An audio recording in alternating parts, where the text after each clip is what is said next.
came in about a week ago at the instance of Dr. Bodwani's organization and in connection with my eye problem.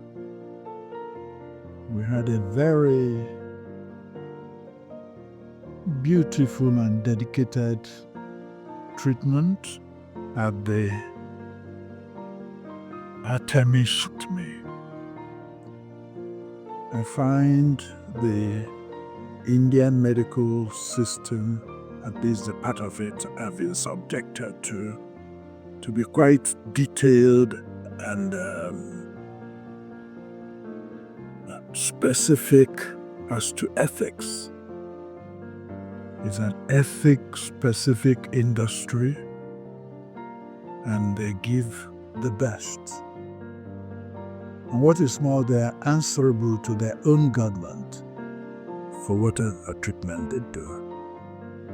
Here we are, we've got, they discovered that I didn't need any eye surgery or correction of the cataract operation I had done previously, but that all I needed was a lifting of the eyelid.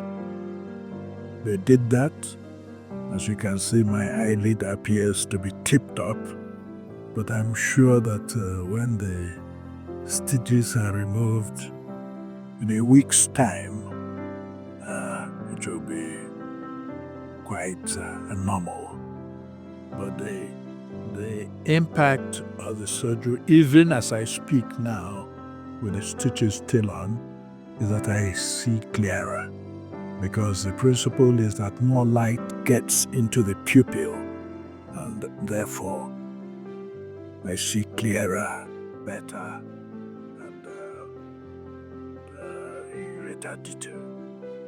So it's been a very good trip. And, the place comes highly recommended. I do recommend it.